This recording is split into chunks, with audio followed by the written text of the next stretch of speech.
Radijski misijon 2023, ko se temelji reda podirajo.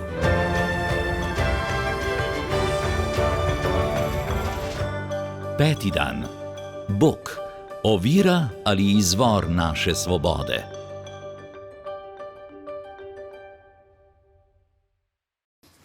Vsaka pravila, tudi cestna, ki jih je naš misionar v enem od prejšnjih nagovorov že omenil, lahko jemljemo kot oviranje naše svobode. Kršimo jih, ker se čutimo utesnjene. Lahko pa jih vzamemo kot pomoč, da se varno gibljemo in smo. To primero lahko nanesemo tudi na vprašanje, ki je jedro teme 5. dne radijskega misijona. Bog, ovira ali izvor naše svobode? Vprašanja, izzivalna, pravi naš misionar, nadškof Marjan Turnšek, bova tudi tokrat zastavljala Marjana Debevec in Tadej Sadar. Da bo misijonsko seme obrodilo, pa zmolimo za uspeh. V imenu Očeta in Sina in Svetega Duha. Amen. Dobri pastir, ti vodiš svoje ljudstvo kot čredo, v najsvetejšem prestoluješ, razodeni svoje veličastvo. Zbudi svojo moč pred nami in pridi, da nas rešiš. Pridi k nam, Gospod Bog vsemogočni, pokaži nam svojo ljubezen in bomo rešeni. Amen. Bog, ovira ali izvor naše svobode, je tema nagovora. Za odlomek smo izbrali delček Lukovega evangelija. Neki človek je imel 2 sina. Mlajši med njima je rekel očetu: Oče, daj mi delež premoženja, ki mi pripada. In razdelil jima je imetje. Čez nekaj dni je mlajši sin spravil vse stvari skupaj in odpotoval v daljno deželo. Tam je z razuzdanim življenjem pognal v svoje premoženje. Ko je vse zapravil, je v tisti deželi nastala huda lakota in začel je trpeti pomankanje. Šel je in se pridružil nekemu meščanu tiste dežele, ki ga je poslal na svoje posestvo past svinje. Želel se je nasititi z rožiči, ki so jih jedle svinje, pa mu jih nihče ni dal. Šel je vase in dejal: Koliko najemnikov mojega očeta ima kruha v obilju, jaz pa tukaj umiram od lakote. Vstal bom in šel k očetu in mu rekel: Oče, grešil sem zoper nebo in pred teboj. Nisem več vreden, da bi se imenoval tvoj sin.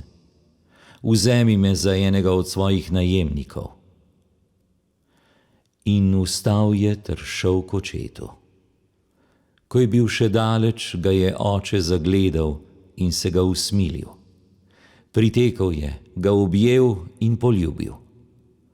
Sin mu je rekel: Oče, grešil sem zoper nebo in pred teboj. Nisem več vreden, da bi se imenoval tvoj sin. Oče pa je naročil svojim služabnikom: Brž prinesite najboljše oblačilo in ga oblecite. Dajte mu prstan na roko in sandale na noge. Pripeljite pitano tele in ga zakoljite ter jejmo in se veselimo.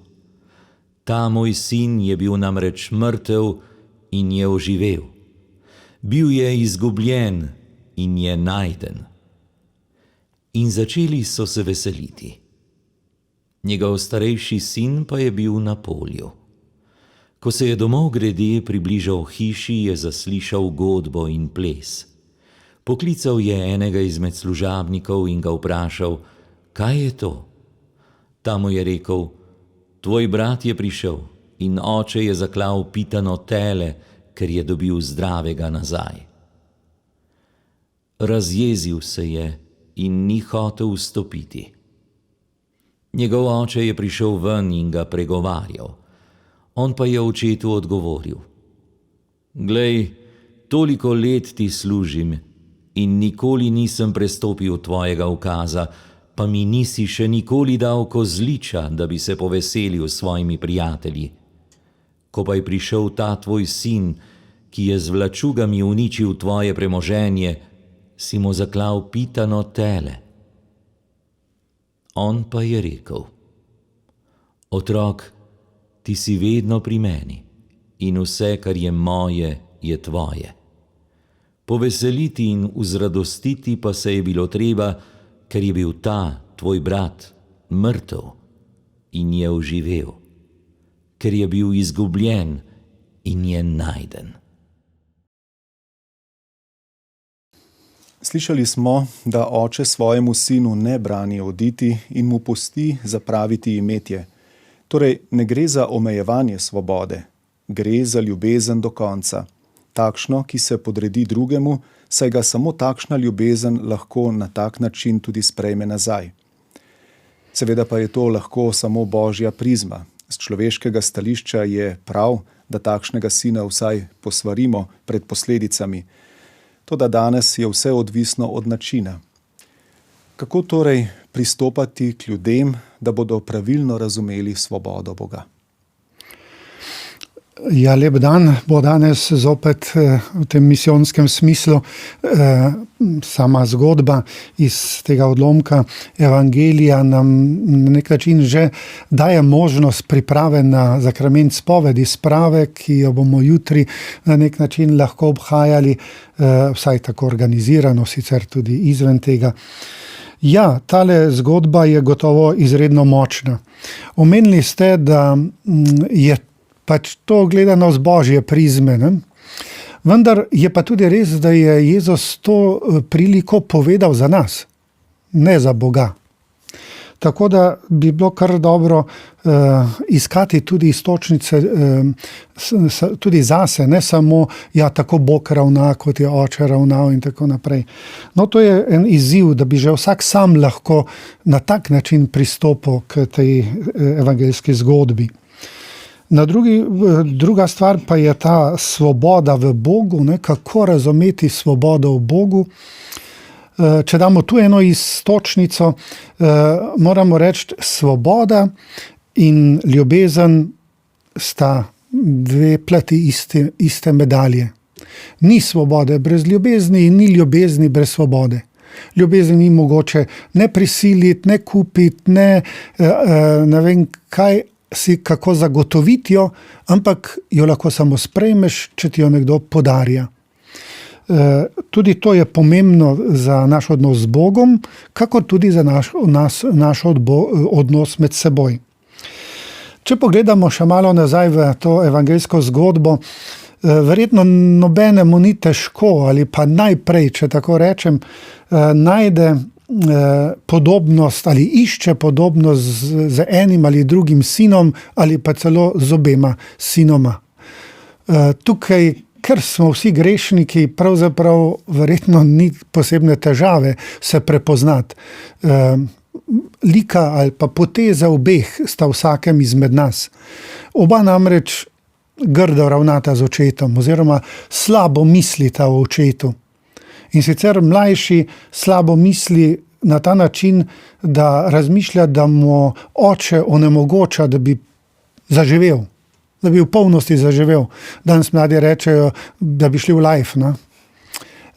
In on ga doživlja očeta kot tistega, ki ga to ovira. Zato zahteva, daj mi, kar mi pripada, pa jaz grem po svoje. Drugi, starejši sin, pa ostane doma, pa je na nek način priden, dela, ampak v nekem trenutku vidimo, ko pride vrelišče do vrha, vidimo, da ni bil miren, da to ni bila resnica njegove notranjosti, da je doma, da je z očetom, da dela, ampak je delal in je bil priden zato, da bi se prikupil očetu, da bi kupil očetovo ljubezen. To pa spet ne gre. Če kdo hoče kupiti ljubezen, vemo, kam to sodi in kam to pelje.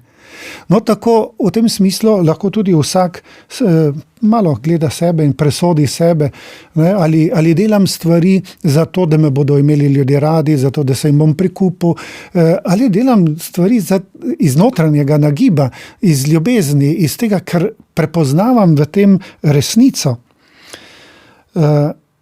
Torej, vendar nas ta prilika po moje še bolj, kakor v primerjavo z starejšim ali mlajšim sinom, vabi, da se prepoznamo v očetu. Tudi oče je lik, ki ga Bog hoče, da ga mi upodobimo. In oče je sicer lahko tudi podoba Boga očeta, ampak vse smo ustvarjeni po Božji podobi.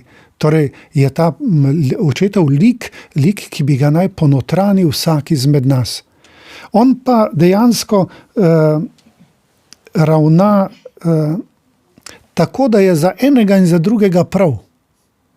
Jo obravnava različno, ne na enak način, ker tudi ona dva nista enaka, ne?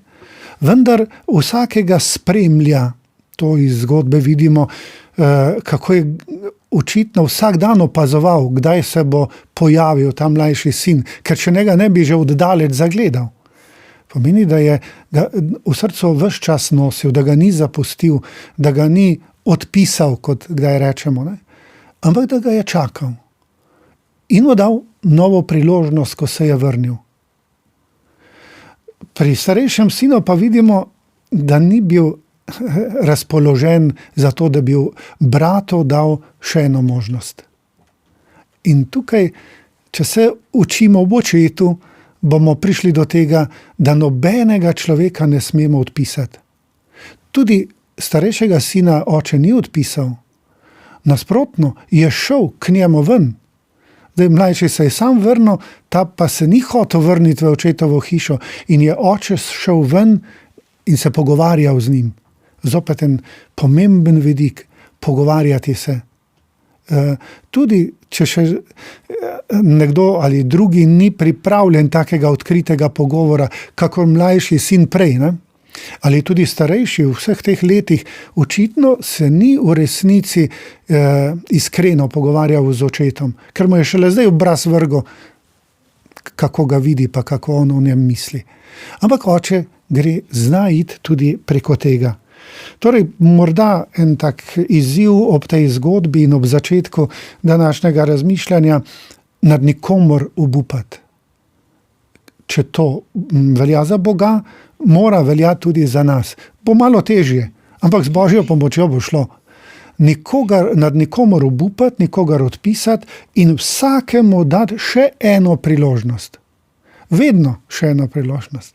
Ne, to je pa zadnja priložnost, ampak vedno še eno priložnost. Poglejmo, Jezus je dal še na križu zadnjo priložnost obema, ki sta bila z njim križana. Tako Bog daje do naše smrtne ure vsakemu še eno priložnost. Tako, no, morda toliko za izziv in za smer današnjega dne. Poglejte, v napakah posvečenih, predvsem pa žal premnogi dobijo končno potrditev o neuporabnosti cerkve. In to je še zadnji sunek izhoda iz institucije. Kako najti primerno ravnovesje med iskanjem resnice na eni strani in pravico zadoščenja, ter pred tem, da bi s pretiranim razkrivanjem podrobnosti lahko naredili škodo zaradi pohujšanja vere? Ja, se popolnoma strinjam s tem, da naše napake, mislim na nas, duhovnike, škofe, papeže, da so naše napake dejansko bolj opažene, kakor napake drugih. Tudi normalno zato, ker smo bolj izpostavljeni, ker smo tudi na takih mestih, ker tudi na nek način, na drugačen način predstavljamo tudi Boga v skupnosti, v kateri živimo. Ne po lastni zaslugi, ampak po zaslugi sakramenta. Zato se mi zdi, da je res nujno potrebno, no, da vsak izmed nas tudi z večjo skrbnostjo živi svoj stan, svoj poklic, svojo nalogo, ki mu jo cerkev zaupa. Da je pozoren na to. Imamo veliko sredstev, ki nam pomagajo lahko pri tem, od redne spovedi, rednega pogovora, redne molitve. Če vse to na nek način je na svojem mestu, da duhovnik, škof, papež res goji osebni odnos z Bogom, potem bo napake tudi znal pravi čas prepoznati, tudi pravi si narediti pravo strategijo, da bo te napake lahko tudi popravljal, da bo se spreminjal ali spreobračal, kot temu rečemo. Zato razumem ljudi, ki so nekako bolj oddaljeni ali ki so že na robu tega cerkvenega življenja ali občestva, da jih lahko ena takšna napaka ali ravnanje enega klerika dejansko potisne še preko roba. In to ni majhna stvar. Jezus sam pravi, gorje tistemu, ki bo koga pohujšal. In mogoče lahko tudi te, ki so na robu, imamo za te male. Ker so na nek način še kot otroci, ki ne znajo več misliti recimo po Božje, ne? Če ostajamo v našem cerkvenem verskem kontekstu. Naslednja stvar, ki ste jo izpostavili, kako pa vendarle zadostiti resnici in potem tudi zadoščenju, če je to prava beseda, ne? Glejte, prej smo rekli, da ljubezen in svoboda sovpadata. Ljubezen ima pa še eno dimenzijo in to je resnica. Resnica v ljubezni. Je tudi eden izmed cerkvenih dokumentov, papeževi dokument nosi naslov Resnica v ljubezni in ljubezen v resnici. V bistvu to je zopet med seboj notranje tako povezano, da ni enega brez drugega. Kdor bo v ljubezni iskal resnico tudi glede napak ali zlorab znotraj cerkve pri drugem, bo vedno našel tudi pravo pot, da bo spoštoval osebo, da bo spoštoval človeka, ohranjal njegovo dostojanstvo. Vsak človek, tudi največji grešnik in največji lopov, če tako rečemo, ima enako dostojanstvo, kakor največji svetnik. Če lahko svetnike imamo za večje in manjše. Glejte, tukaj je po moje treba biti res zelo tankočuten in res iskati resnico, ki bo osvobajala, ne pa resnico, ki bo samo bolela. Gotovo, da resnica boli. Vendar, če je v ljubezni, tudi osvobaja. No in recimo v takem procesu se mi zdi, da ne more priti potem do tega, da bi nekoga po krivici obsodili ali ga vnaprej sodili, ampak iščemo resnico.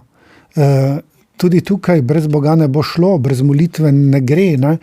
Kajti resnica niso samo zunanja dejstva. Čeprav so potrebna zunanja dejstva in jih je treba ugotoviti.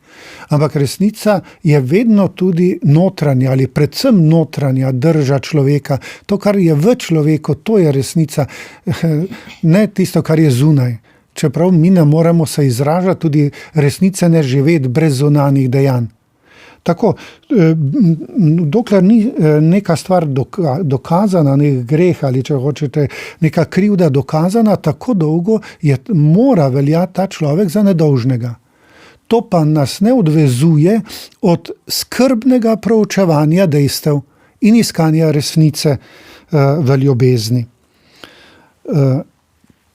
Glede razkrivanja podrobnosti bi jaz rekel tako, podrobnosti je treba razkriti toliko, kolikor je to potrebno za prepoznavanje resnice.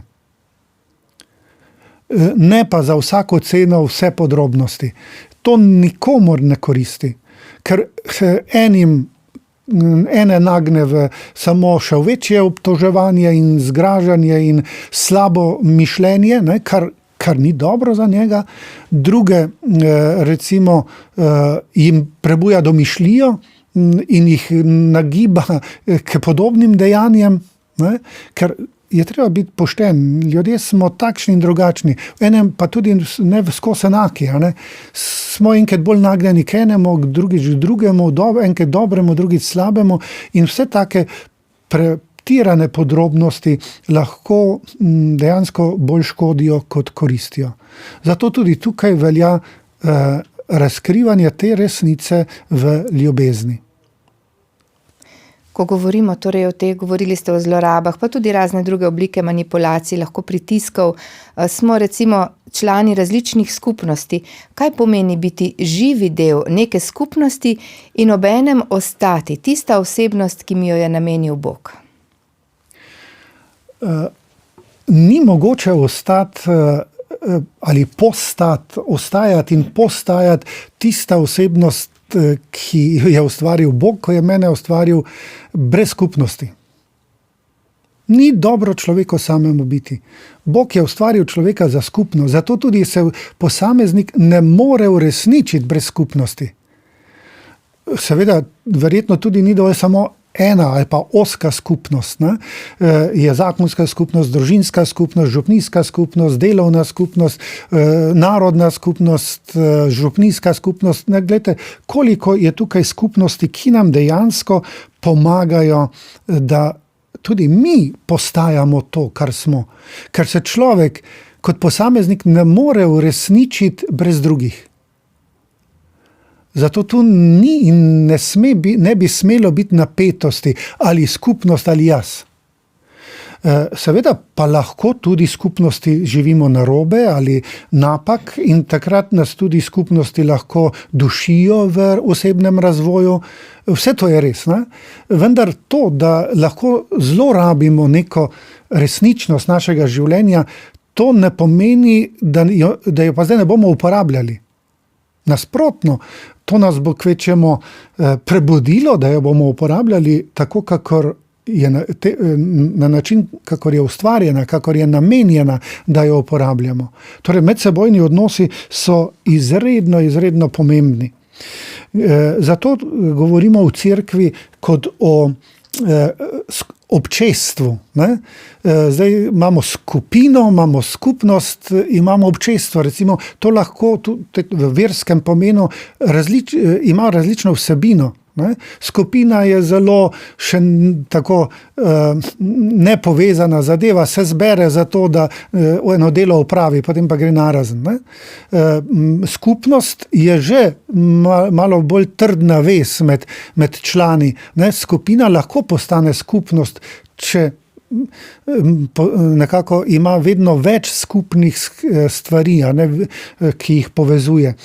Občestvo ali komunijo v latinskem izrazu, pa je najvišja oblika povezovanja ljudi med seboj in cerkev imenujemo občestvo, imenujemo komunijo ali grško koinonija, zato ker je v tem pomenu, v tem pojmu vključen tudi pomen odnosa z Bogom. Torej, komunijo je kaj? Naša človeška povezanost med seboj, ena mreža človeških odnosov, znotraj katere se dogajajo odnosi tudi z Bogom, posameznikov oziroma celotne skupnosti z Bogom. Ko nam torej skupnost z drugimi ljudmi pomaga vstopiti v odnos z Bogom, to je cerkev. In iz tega ni nič izključeno. Vse, kar živimo, je vključeno v to mrežo odnosov in tudi v odnos z Bogom potem. In to je cerkev, ko je v naših medsebojnih odnosih prostor srečevanja Boga. Vsak trenutek. Zanimiv je tudi grški izraz koinonija za to isto resničnost, ki pa v svojem jedru, v svojem pomenu pomeni nekako resničnost z dvema obrazoma. Ampak hkratna resničnost z dvema obrazoma. Ne v negativnem smislu, da ima kdo dva obraza, ampak v tem smislu, poglejte, ko mi postanemo Božji otroci, otroci nebeškega očeta, istočasno, v istem trenutku postanemo bratje in sestre med seboj. Ker oče nima samo nas. Ne? Vsi njegovi otroci so moji bratje in sestre. Vidite, hkrati sem sin ali hči in hkrati tudi brat ali sestra. To je občestvo, to je skupnost. In jaz mislim, da to je živa skupnost. do konca živa skupnost je po moje lahko samo cerkev. To seveda ne pomeni, da tisti, ki ne verujejo, na naš način ne morejo vsaj do neke mere živeti tega občestva. Ker Bog je povsod, Bog je tudi pri drugih. Ne? In tudi nehote ali ne vede lahko živijo svoje bistvo, živijo to, kar je Bog ustvaril, ko jih je ustvaril. No in takrat so že na poti tega živega občestva, ki je pravzaprav prisotnost Boga sredi med nami. Če samo za primer vzamemo, kaj to konkretno pomeni biti tako del tega živega občestva. Marija. Ne? Marija je sicer živela tam v enem zakotnem kraju, Nazaretu, iz katerega ne more nič pametnega priti, ne? Vendar je bila dejansko v središču občestva, ki ga je gradil Bog. Odprla se je Svetemu Duhu. Je bila polna Svetega Duha. In od takrat naprej, ko je bila polna Svetega Duha, je ona vse delala skupaj s Svetim Duhom. Sveti Duh je pa tisti, ki ustvarja skupnost, ki ustvarja cerkev, ki drži cerkev, ki je življenje cerkve, Gospod, ki oživlja, molimo v veroizpovedi. Ja, se mi zdi, da je to tisto občestvo, ki je polno življenja in znotraj katerega lahko tudi jaz samega sebe najbolj uresničim. Kolikor pa naše skupnosti, in zopet lahko gremo od najmanjše, zakonske, družinske, župnijske, krajevne skupnosti in tako naprej, niso takšne, toliko mi ne pomagajo uresničevati samega sebe po Božji zamisli. Žal je povsod tam, kjer je človek, so tudi padci. Prav zato je pomembno, da je okoli nas skupnost, ker tako kot pri Sveti Trojici, kot se je izrazil nek teolog, tudi če eno osebo ubijajo, ga drugi dve spet obudita. Tako vsakemu članu, ki pade, lahko prav skupnost pomaga, da se pobere, očisti in gre naprej. Sicer je prepuščen blatu, po katerem brodi do svojega bridkega konca. Kako razložiti ta skupnostni vidik verujočim in neverujočim ob padcih, predvsem klerikov, duhovnikov? Tako, jaz bi začel vedno s tem, da ljudje, v tem, kar smo prej razmišljali, da ljudje potrebujemo skupnost. Nihče ni Robinson. Dobro, s nevernimi lahko pač z Robinsonom začnemo, ne? Ki ga verjetno poznajo. Nihče ne more celo življenje živeti kot Robinson. Zanimivo, ne, da tudi puščavniki so vedno pripadali, razen čisto v prvih začetkih, pa tudi takrat so pripadali neki cerkveni skupnosti, iz katere so išli. In znotraj te skupnosti so se odločili, da bodo svoje življenje živeli kot puščavniki. Ampak to ne v smislu, zdaj pa bežimo iz sveta. Kdor je tako mislil, tako ni zdržal v puščavi. Ne? Ampak da je to doprinos življenju skupnosti. Zato so jih potem začeli tudi ljudje iskati, k njim hoditi in jih prosili za pomoč, za nasvete. Ne? Zato, ker nihče ni samoten otok, tudi ta puščavnik ni bil. Zato človek kot Robinson v bistvu ne more preživeti. Pa tudi, če bi še telesno nekaj časa preživel, v tem duhovnem smislu bi nazadoval, bi umiral, bi usihal. Potem drugi takšen vidik, ki nam tudi govori bolj nasplošno, nekako, ki vse lahko nagovarja, da neke napake, slabosti posameznikov ne more biti razlog, da izstopimo iz neke skupnosti, ne? Je to, da je svet naš skupni dom. To tudi lahko vsak razume.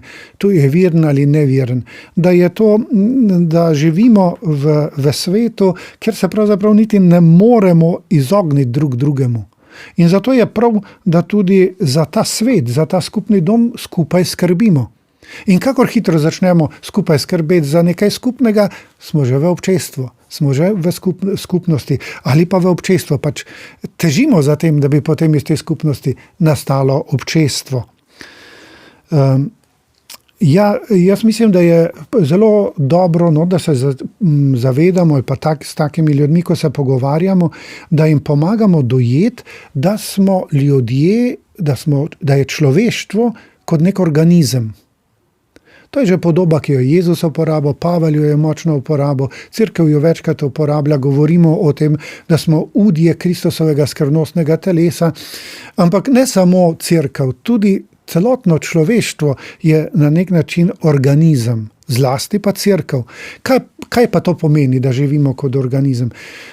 Organizem je tisto bitje, ne, ki ima različne organe, in ti organi delujejo tako, da sodelujejo, da drug drugemu pomagajo, da drug drugega nosijo, drug drugega hranijo, drug drugega razsvetljujejo, ne? In to je organizem. In taki smo mi.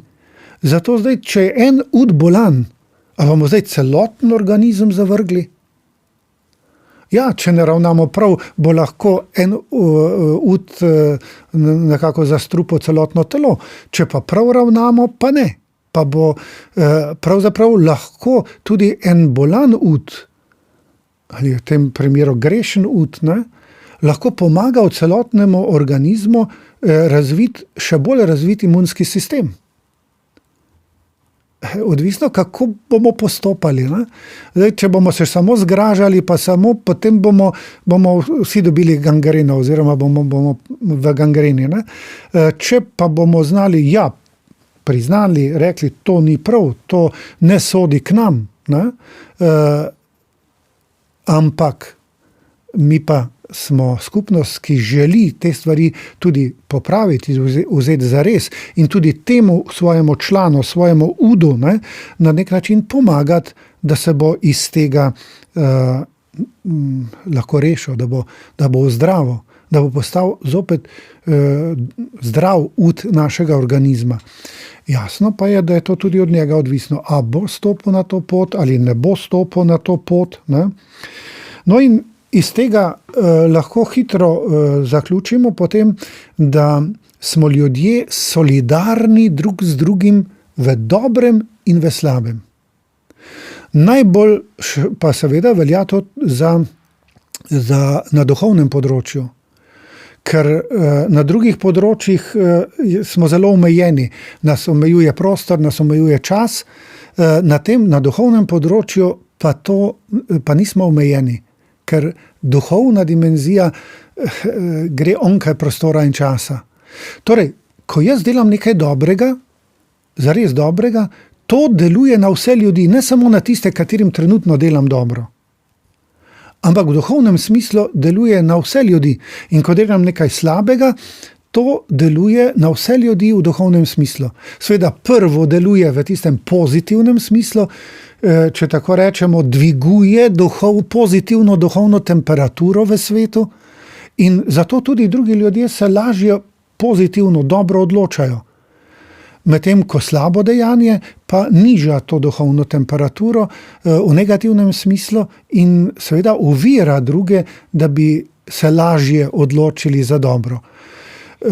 Je pa treba tukaj tudi to poudariti, da pa je vendarle Bog dal človeku toliko svobode, da lahko te stvari spozna in tudi v svobodi se upre, recimo temu negativnemu vplivu.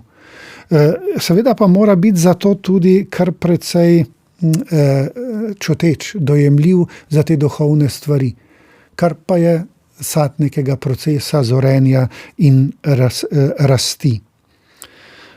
To se mi zdi pomembno, da se zavedamo, da naša dejanja, pa tudi misli in besede vplivajo na druge ljudi. Da to ni neutralno. Torej v tem smislu pa mislim, da lahko vsak razume to, verni in neveren, razume to dimenzijo občestva ali organizma, ne, in pomena tudi vsakega posameznika za življenje te skupnosti. Poglejte, danes ni več moderno govoriti o grehu, kar pa ne pomeni, da greha ni več. In pogosto pozabljamo, da pravzaprav nas greh rani. Mnogi pričujejo, da so se šele po spovedi rešili ran in trpljenja. Zakaj se danes torej tako ogibamo govoriti o tem, kaj greh stori v nas in kaj sploh je greh? Ja, zakaj se izogibamo? Ne vem, verjetno ni to samo naša slabost našega časa. Konec koncev se tudi Adam in Eva skrila. Pomeni, se nista po grehu, se nista hotela o tem pogovarjati z Bogom. Verjetno tudi ne med seboj. Šele ko so posledice udarile, potem sta bila zopet pripravljena se pogovarjati tako z Bogom, kakor tudi med seboj, ker sta verjetno ugotovila, da sama ne moreta iz tega iziti. Seveda Adam in Eva sta pojem za človeka, za človeštvo, za nas vse.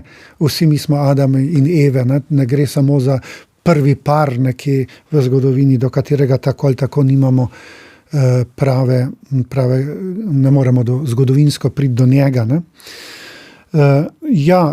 Spoved ste omenili v tem smislu, spoved je lahko gotovo tudi zdravilo. In spoved je zdravilo, tudi obhajilo je zdravilo za človekovo bolezen. Ne? Ampak spoved je pa gotovo, ima ta zdravilni značaj. Morda celo premalo poudarjamo ta zdravilni značaj in preveč poudarjamo pri spovedi samo to, da Bog grehe odpusti. Ampak jaz mislim, da je bolj pomemben pozitivni vidik zakramenta, če je to negativni, ne vrednostno, negativni, da nekaj odstrani, krivdo recimo odstrani. Ampak pozitivni vidik, da na to mesto, pravzaprav, kjer je bil prej greh, kjer je bila krivda, zdaj stopi Bog. Da milost svojo, ki je Božja naklonjenost človeku tudi zdaj v tem trenutku na tem mestu za to konkretno zadevo, ki ga je ranila, ki ga je prizadela njega in druge. Malo je dobro res se ustaviti ob tem, kaj je greh. Ena izmed dimenzij, zakaj danes ljudje težko govorijo o grehu, pa tudi se jim ne zdi vredno, oziroma sploh greha ni več, je ta izguba občutka za greh. Vse je dovoljeno, je vse od mene odvisno. To je ta, recimo, vidik, ki je iz individualizma, ki je izredno, pa subjektivizma, ki pripelje potem do relativizma, da nič ne moramo ugotoviti, nič ne vemo, kaj je res, kaj ni res. Če pa nič ne vemo, kaj je res, potem pa lahko delamo vse, kar hočemo. To recimo je tak proces, ki je nekaj stoletij kar precej zorel, v zadnjih stoletjih, 2-3 stoletjih zorel, da je izbil danes v taki res grobi ali pa močni obliki na dan. Če se zdaj vprašamo, kaj je to greh, malo sem že omenil, da ne smemo to preveč na lahko vzeti greha. Zdaj, če bi vaju vprašal, kaj je greh? Je greh beseda, je greh misel, je greh dejanje. Ponavadi tako ljudje rečejo in mislijo, tudi pri spovedi. Sem naredil to, sem rekel to, sem mislil to. Vendar, ker je greh kot takšen duhovna resničnost, negativna duhovna resničnost, in mora imeti zunanje izraze. In zdaj greh dobi zunanji izraz v besedi, v misli, v dejanju. Še bolj nam bo jasno, če to primerjamo z ljubeznijo. A je ljubezen beseda? Je ljubezen misel? Je ljubezen dejanje? Ni.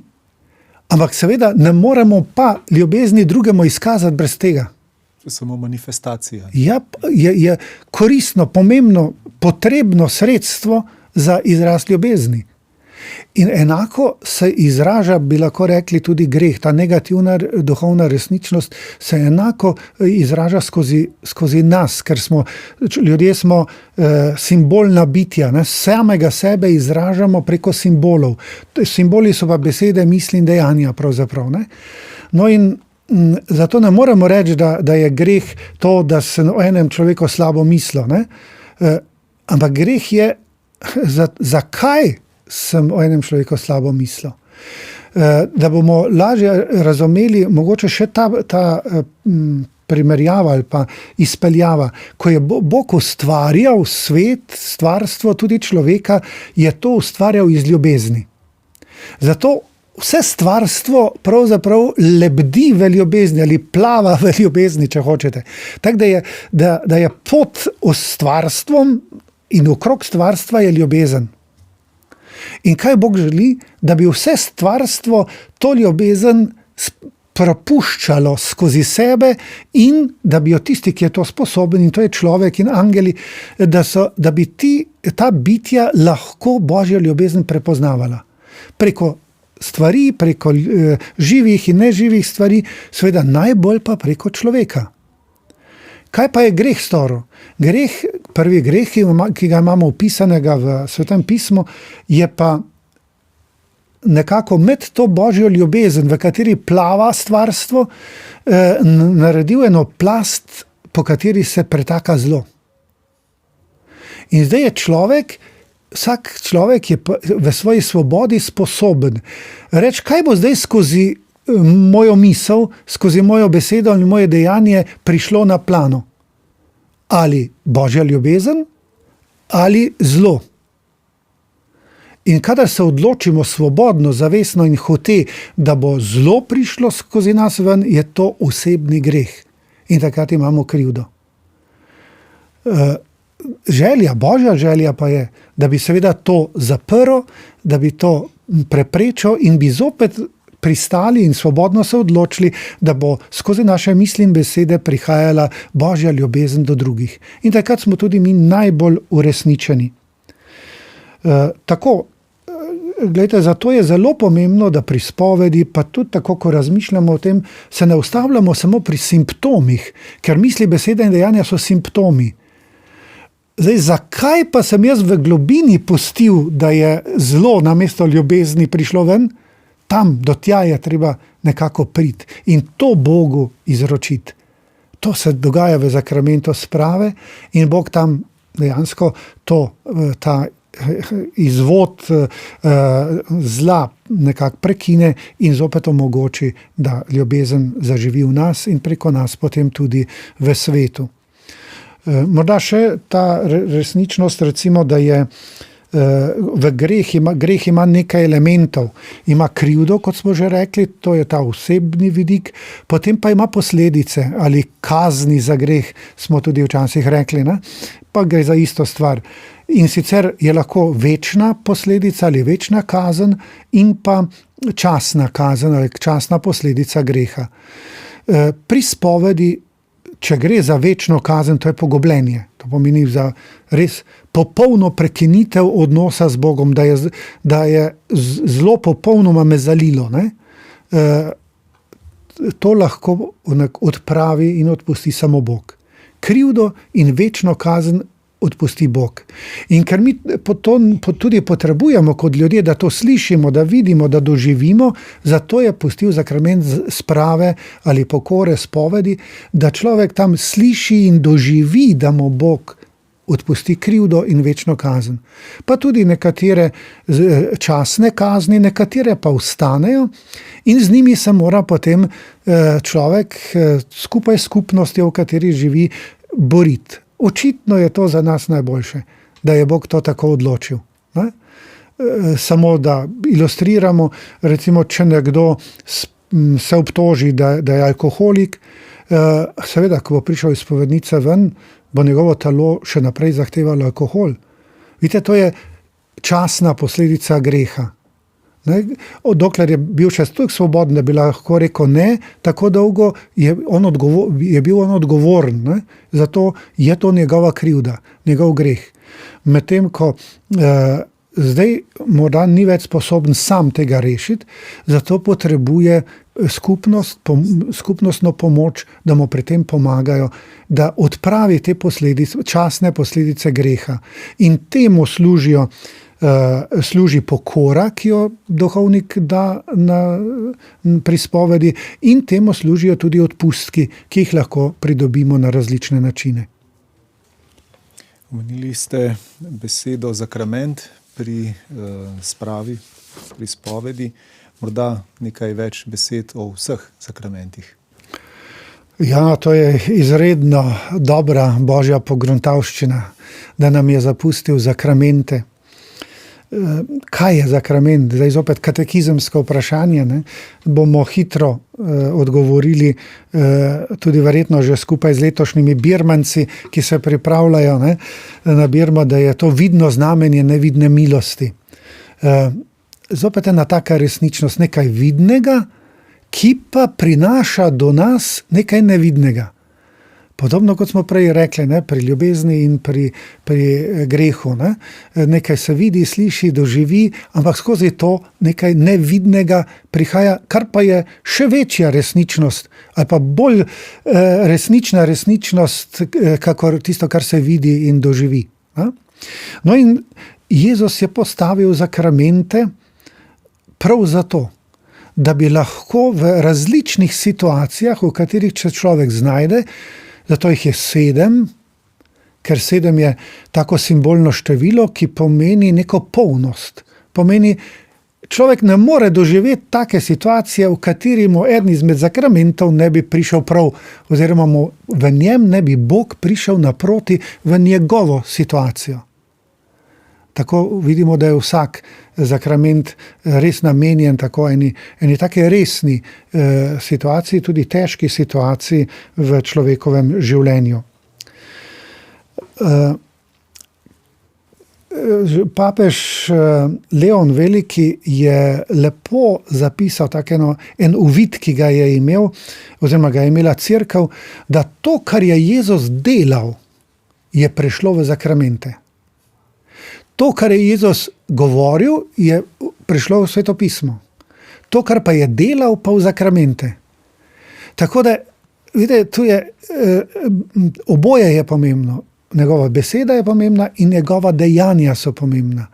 Zato danes morda še je bolj pomembno, da še drugače opredelimo zakrament. Ne samo vidno znamenje nevidne milosti, ampak da se v zakramentu na simbolen način v dejanjih cerkve, ker ta dejanja, zakrament, obred obhaja cerkev, Kristus sam deluje. Torej v cerkvenih dejanjih deluje Kristus sam. To so njegova dejanja. Ko je živel na zemlji, se je srečeval z grešniki in jim odpuščal grehe. Danes se to ista resničnost zgodi ne z duhovnikom, ampak s Kristusom pri zakramentu sprave. Kristus se ga dotakne, Kristus mu reče, pojdi in ne greši več, tvoji grehi so ti odpuščeni. No, pri tem mogoče še to lahko rečemo, da danes ljudje dejansko ne razumejo tega. Zato bi jim bilo treba bolj to oznanjati. Zato opuščajo zakramente. Ker ne doživljajo, ne razumejo tega, kot da se jih pri krstu preko vode dotakne Bog. Ampak že prej smo rekli, da se človeka nihče ne more direktno dotakniti.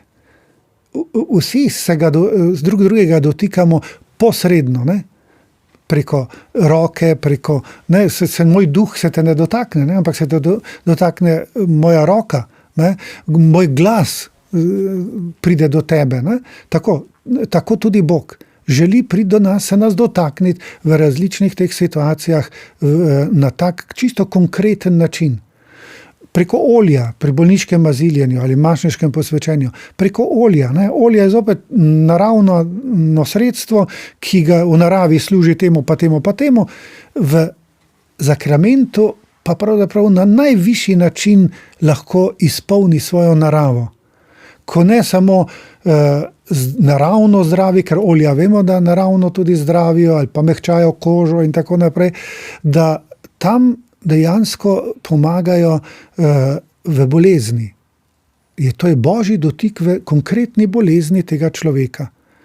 In zdaj Bog bo pa naredil to, kar ve, da je pomembno in potrebno za tega človeka. Lahko ga ozdravi tudi telesno, lahko ga samo krepča, to je še več, ne? Ga lahko krepča v njegovi bolezni, zato da bolezen lažje sprejme in jo združi z njegovo boleznijo ali pa njegovim trpljenjem in tako bolnikovo trpljenje postane del Kristusovega trpljenja. V tem pogledu ali pa v tem primeru je pa to odrešilno trpljenje za vse človeštvo. Vidite, kakšne velike stvari pravzaprav Bog dela preko zakramentov. Govorili ste o tem Božjem dotiku preko zakramentov. Večkrat slišimo povabilo, da moramo živeti oseben odnos s Kristusom. Kako pa naj, gospod Nadškof, v današnjem času, ki je tako raztresen, tako površen, ki išče zgolj hitre rešitve, oznanjamo Kristusa, živimo ta oseben odnos z njim, da ne bo Kristus kot nek obesek za srečo, nekaterega obesijo v avto, pravijo, saj škoditi ne more. Ja, vidva bi kar recepte rada. Vsi ljudje bi radi recepte. Ja, ampak tukaj ni recepta v tem smislu, da bi lahko vsi enako delali ali pa vsi enako prišli recimo do osebnega odnosa s Kristusom. Kaj pomeni osebni odnos? Da ima vsak svojega. Tudi mož in žena imata enkraten odnos. Če bi eden od njiju bil poročen z nekom drugim, bi ta odnos bil drugačen. Ker bi ta drugi bil drugačen. Ne, torej, hočem to poudariti, da pravzaprav ne moremo kar tako direktno pomagati drugemu priti do osebnega odnosa, ampak mu lahko asistiramo na tej poti, v tem smislu mu lahko pomagamo, ne moremo mu dati pa recepta, kako naj pride do tega odnosa. Kako pa lahko recimo pomagamo? Ena izmed stvari je, ki je gotovo zelo razširjena, da imajo ljudje napačno podobo Boga. In ko jaz ugotovim, recimo, da ima nekdo napačno podobo Boga, mu lahko počasi, postopoma pomagam, da pride do prave podobe Boga. Ker hudobni duh pravzaprav to dela, ne? Nam megli resnično in pravo podobo Boga. Z mnogimi informacijami, z vsem, ne, nas na nek način polni, ne, da bi zameglil pravo podobo Boga. Že Adam in Eva, imamo zopet zgodbo, že so na začetku, da nas pouči na samem začetku, ne, kaj je tam kača delala. Ja, zameglila je podobo Boga, ki jo ima rad, ki ima je vse dal, ne, in je zdaj nekako speljala Evo, da je iz vseh dreves, ki jih je lahko imela, da je jedla od njih, speljala samo na enega, od katerega ne sme. A vidite? In iz tega je nastalo, kot je podtaknila, ne, a vam je res Bog rekel, da ne smeta jesti od nobenega drevesa v raju.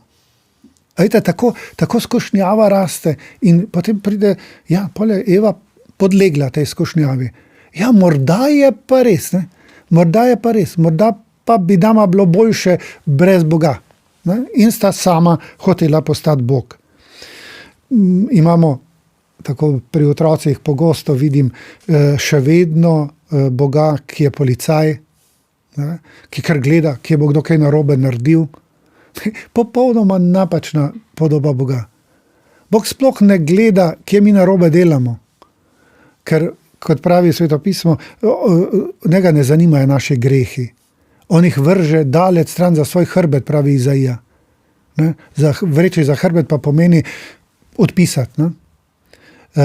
Njega zanimamo mi, naše, tisto, kar je dobro v nas, kako bo to razvijal, kako se bo to razvilo. Ne? Torej, popravljati napačno podobo o Bogu. Druga stvar, ki je po moje tako zgrešena, je pa to, da mi zelo hitro začnemo poučevati ljudi. Tudi čisto zdaj konkretno pogledajte, otroci pridejo k veruku in to je kateheza. Kateheza je poučevanje o čem? O živem srečanju z Jezusom. Tega pa ni.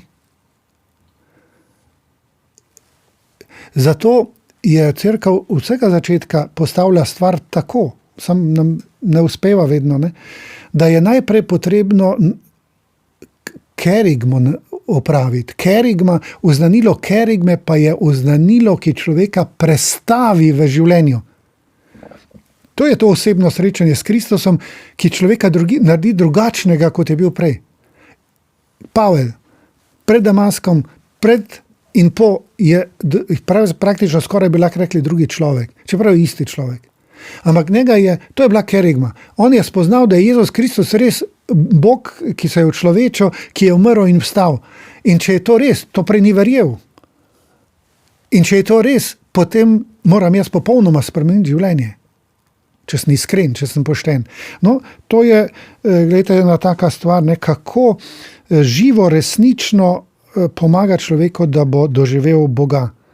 Bog biva, srečal sem ga. Je ena knjižica, ki jo je en francoski novinar napisal. Po 5 minutah, ko je vstopil kot neveren v eno cerkev, po 5 minutah, 10 je prišel ven in napisal eno knjižico Bog biva, srečal sem ga. In not pravi, meni lahko cel svet govori, da ni Boga, jaz sem ga tam srečal, uživo.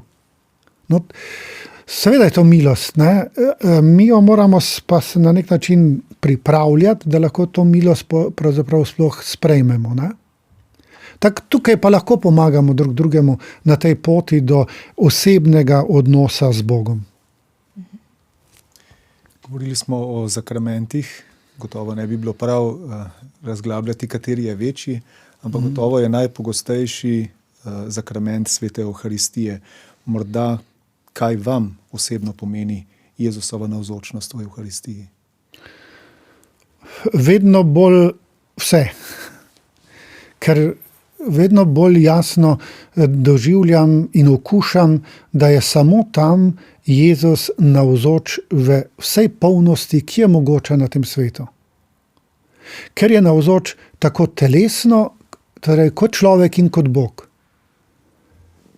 Pod podobo kruha sicer in vina in celotnega občestva, ker tudi pod celotnim občestvom, ki obhaja Evharistijo, je Kristus navzoč. Papež je v enem zadnjih pisem napisal, ko je o Evharistiji pisal Srčno sem želel, je naslov temu pismu, je napisal, da če je pol nebohodu, kdo prišel v Jeruzalem, pa je hotel srečati Kristusa, je moral oditi v krščansko skupnost, ki je obhajala Evharistijo. In tam ga je lahko enako srečal, kakor so ga prej srečevali, ko je še kot v človeški telesni obliki živel med njimi. No, v tem smislu mi je Evharistija vedno bolj ljuba, vedno bolj draga in mi tudi vedno več pomeni. Je tudi izvir skupnosti, tudi to vedno bolj doživljam. Kje cerkev nastaja? Kje mi kot organizem nastajamo? Pri hranjenju. Ne? Ta biološki organizem. Pri hranjenju. Ker hrana prihaja in prehaja v naše telo. Hrana postaja del nas.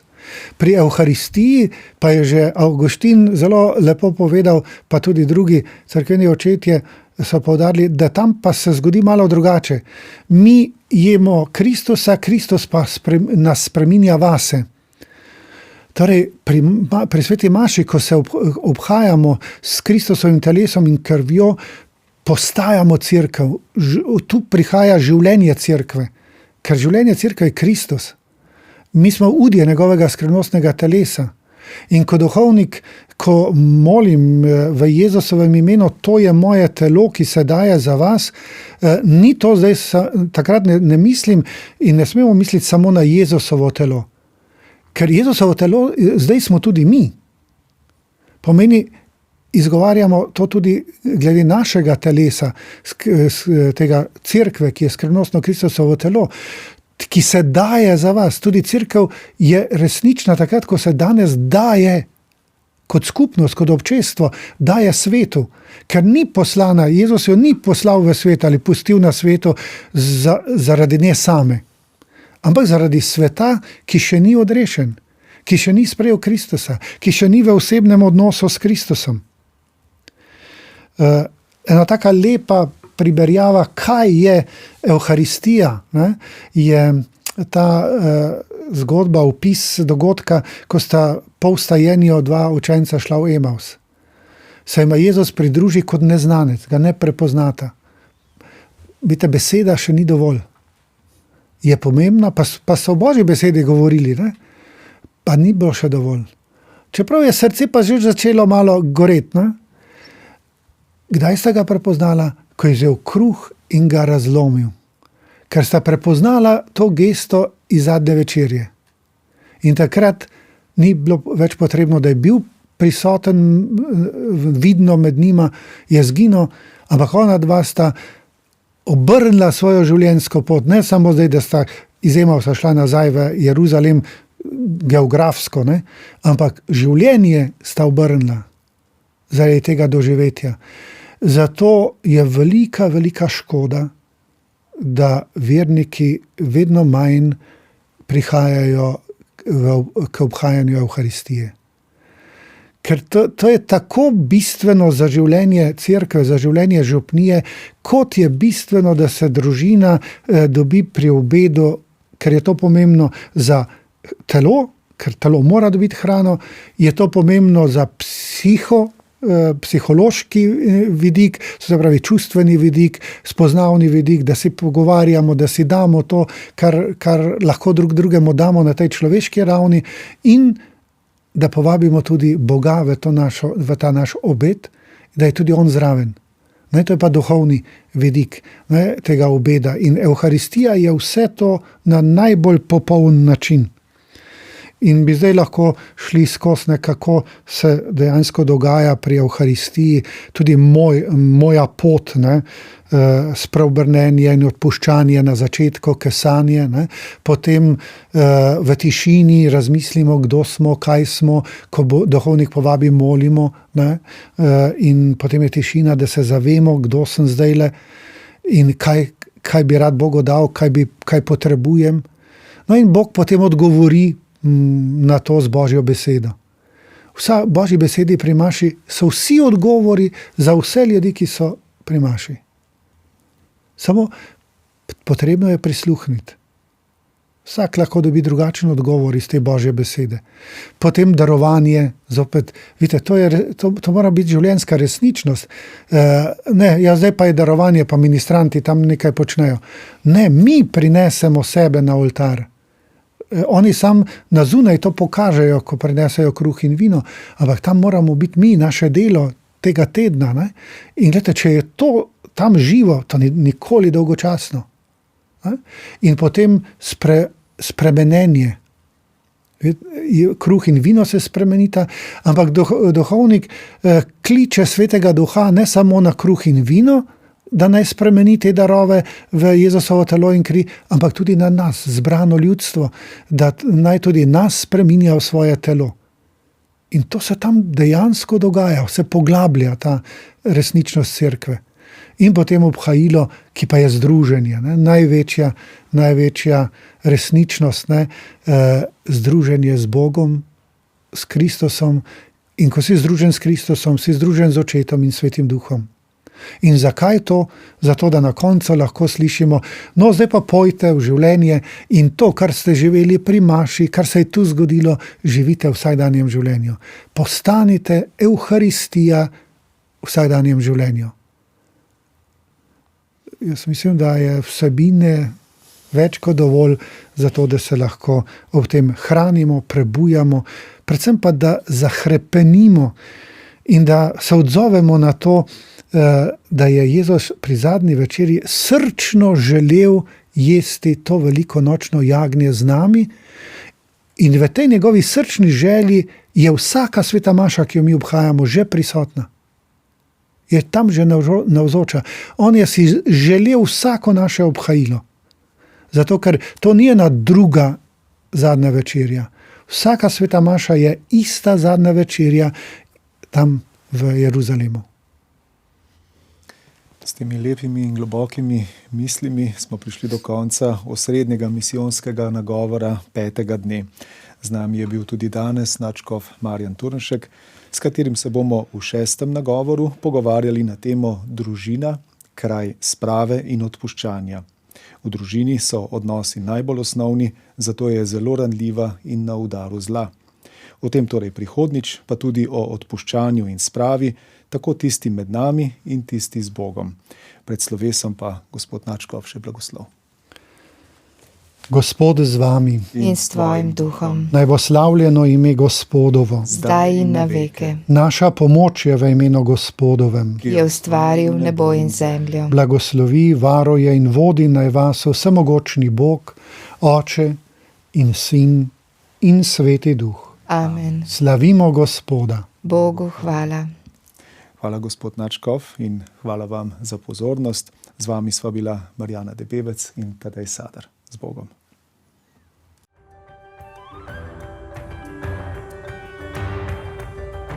Radijski misijon 2023, ko se temelji reda podirajo. Naše misijonske vsebine spremljajte tudi na spletu. Lahko jim vnovič prisluhnete v audio arhivu ali pa se naročite na podcast misijona radio.ognisce.si.